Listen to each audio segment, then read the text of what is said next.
شروع اللہ کا نام لے کر جو بڑا مہربان نہایت رحم والا ہے۔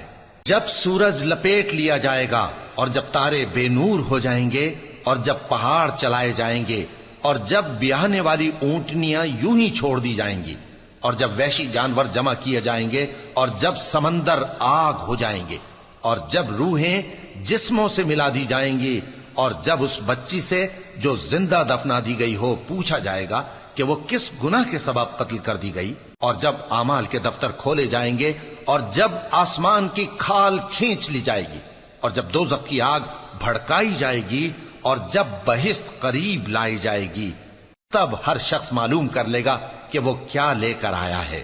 ہم نے یہاں اپنے معاشرے میں یہ بھی محسوس کیا ہے کہ لوگ جو ہیں وہ خاص طور پہ جب جائیداد کی بات آتی ہے تو اپنی بہنوں کا حصہ نہیں دیتے، یا اس طرح جائیداد میں کافی لڑائی پڑتی ہے۔ تو اس میں اسلام ہمیں کس حد تک سختی سے کہتا ہے کہ ایک دوسرے کا جو حق ہے وہ اس کو دینا لازمی ہے؟ یہ کسی کا حق مارنا بہت بڑا سنگین جرم ہے۔ رسول اللہ صلی اللہ علیہ وسلم فرماتے ہیں کہ اگر کسی نے کسی کا حق دبایا ہے تو اسے چاہیے کہ دنیا میں ہی یہ معاملہ صاف کر کے جائے۔ اگر دنیا میں وہ صاف کر کے نہیں گیا ہے تو قیامت کے دن اس کے حق دینے پڑیں گے اس کو۔ قیامت کے دن تو یہ پیسہ ٹکا نہیں ہوگا، وہاں آپ فرماتے ہیں جو کرنسی چلے گی نا حقوق کی ادائیگی کے لیے، وہ نیکیاں ہوں گی یا برائیاں ہوں گی۔ وہ نیکیاں دے کر حق کو برابر کیا جائے گا یا برائیاں اس کے کھاتے میں ڈال کر اس کے حق کو برابر کیا جائے گا۔ لہٰذا اگر کسی نے کسی کا حق مارا ہے، بیٹی کا حصہ دبا لیا ہے یا کسی مزدور کی مزدوری دبا لی ہے، تو اسے چاہیے کہ دنیا میں اس سے معافی مانگ لے اور اس کے حق کی ادائیگی کرے، وگرنہ قیامت کے دن معاملہ بڑا ہی سنگین ہو جائے گا۔ میرے پنجاب میں خاص طور پر میرے زمیندارہ ماحول میں کوئی بہنوں کو حصہ نہیں ملتا، بالکل نہیں ملتا۔ جیلی انگوٹھے لگوا کے زمین اپنے نام کروا لیتے ہیں۔ یہ ظلم و ستم ہر گاؤں میں ہے، ہر جگہ پر ہے، اور جس نے بہنوں کا حق کھایا سارا رزق حرام ہو گیا، سارا رزق حرام ہو گیا۔ آج میرے دیش میں بہنوں کو حصہ نہیں دیا جاتا، نہ پٹھان دیتے ہیں، نہ بلوچ دیتے ہیں، نہ سندھی دیتے ہیں، نہ پنجابی دیتے ہیں، نہ یہ بلتستانی دیتے ہیں، کوئی نہیں دیتا، سب بھائی کھاتے ہیں۔ او میرے بھائیو، چوری ہے، ڈاکہ ہے، ظلم ہے، ناانصافی۔ عرض کرتا ہوں اگر آپ صاحب ثروت ہیں، باپ کی وراثت میں کچھ ہے، اپنی بہنوں کو حساب کر کے دو، ورنہ سب حرام کھا رہے ہو۔ دودھ میں پیشاب کا ایک قطرہ سارے دودھ کو حرام کر دیتی۔ تقسیم کے وقت بہنیں اپنی خوشی سے بھائیوں کو اپنا حصہ بھی دے دیتی ہیں، اگر بعد میں وہ بھائی اچھا سلوک نہ کریں تو حصہ واپس لے سکتی ہیں؟ پہلی تو بات یہ ہے کہ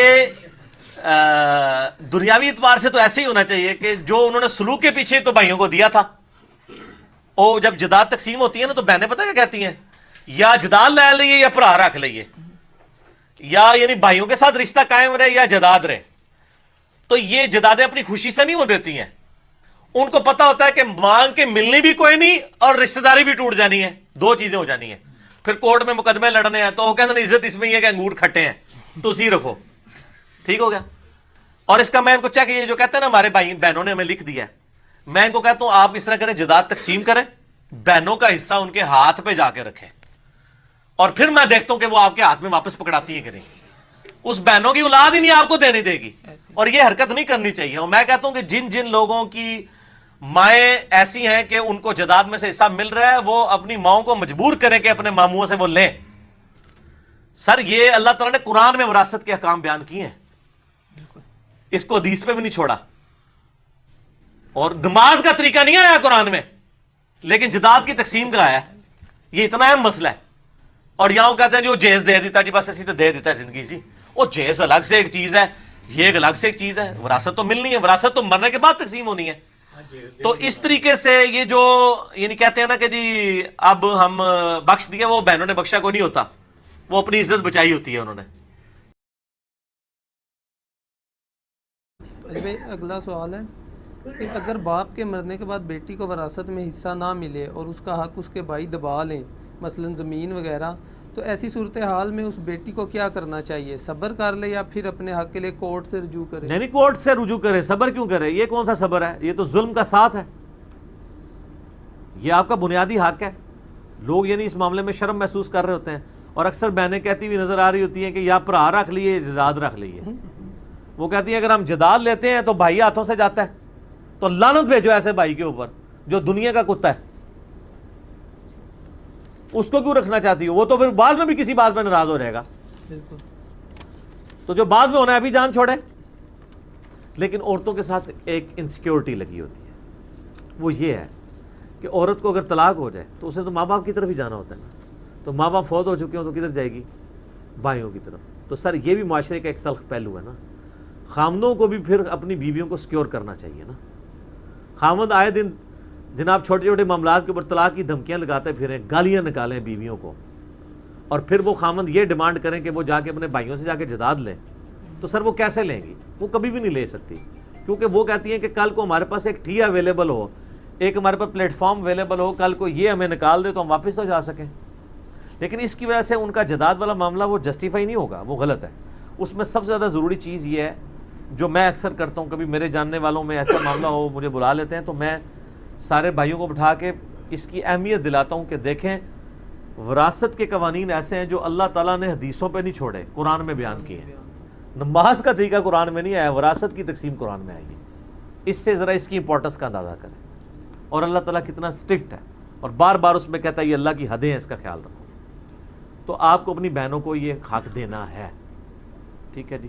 یہ بھائیوں کو پہلے سمجھانے کی ضرورت ہے، اور ان کو بتائیں. بخاری اور مسلم دونوں میں حدیث ہے، جس نے ایک بالشت زمین، ایک بالشت 9-10 انچ بنتی ہے، کسی کی دبا لی، زمین و آسمان کا توق، 7 زمینوں کا توق اس کے گلے میں ڈالا جائے گا قیامت کے دن. یہاں تو پورے پورے مربع دبا لیتے ہیں، ایک بالش زمین. تو اب جن لوگوں نے پورے پورے مربع جدادیں مکان دبائے ہوئے ہیں بہنوں کے، تو بہنوں کو چاہیے کہ اپنے بھائیوں کی آخرت کی فکر کرتے ہوئے ان سے یہ مال لیں. اور یہ خالی معاف کر دینا یہ کوئی حل نہیں ہے. انگور کھٹے ہیں، وہ معاف اس لیے کرتی ہے کہ ملنے کوئی نہیں ہے. اور جو بھائی کہتے ہیں نا جی وہ معاف کر دیے، ان کو کہ اس طرح نہیں نا، آپ جداد میں سے پیسے نکالیں، جو ان کا 8-10 لاکھ روپیہ بنتا ہے وہ ان کی تلی پہ رکھیں، اس کے بعد ان کو کہیں وہ آپ کو گفٹ کریں. وہ تو تھانے کچہریوں سے بچ رہی ہوتی ہیں، کون وکیل کرے گا، کون کورٹ میں مقدمے کرے گا. جب تک مقدمہ چلے گا یہ بھی ہمارے گھر میں وہ عورت بیچاری اپنے خامند سے بھی گالیاں کھائے گی، اپنے بھائیوں سے بھی کھائے گی. اور وکیل کے پیسے کس نے دینے ہیں؟ خامند نے. تو وہ تو بیچاری 2 چکی کے پاٹوں کے درمیان پس جائے گی. وہ کہتی ہیں جان ہی چھڑاؤ، اس لیے نہیں لے رہی ہوتی ہیں.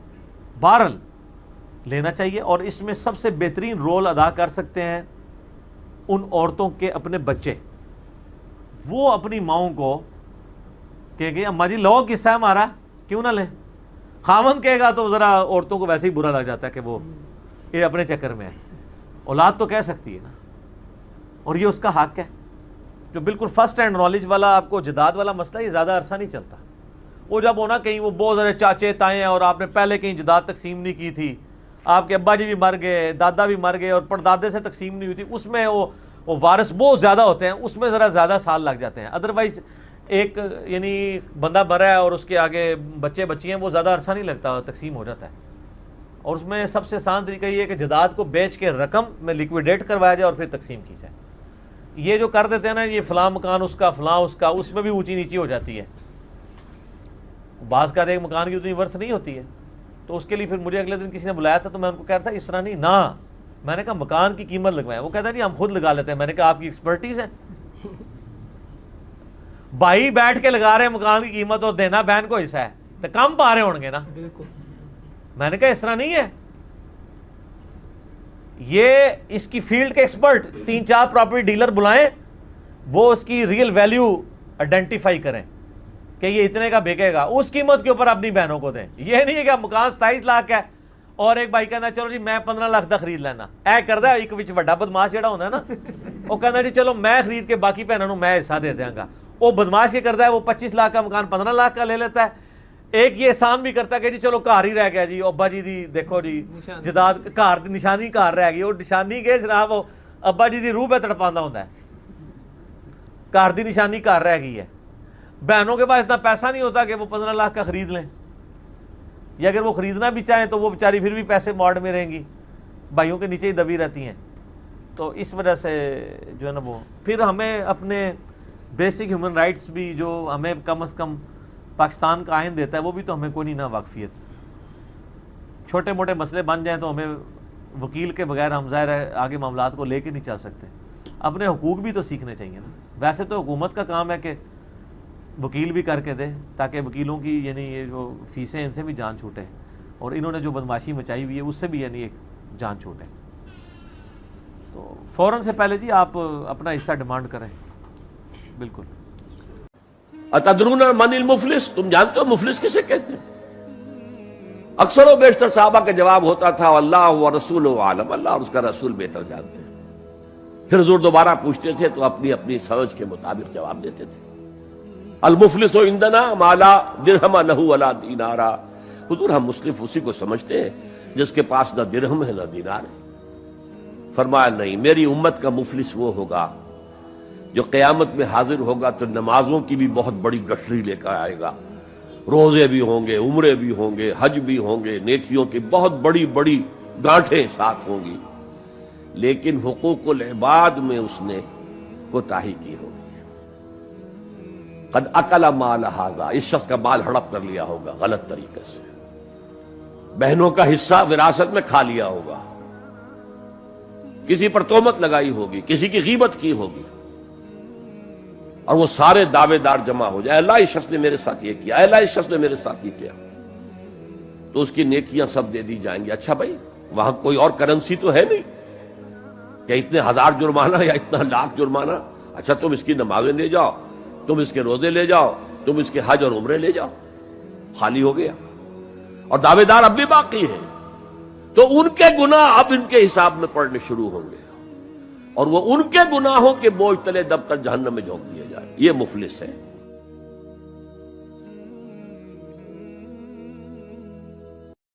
دین کی بات پھیلانا صدقہ جاریہ ہے. ثواب کی نیت سے ویڈیو کو شیئر ضرور کیجیے. جزاک اللہ.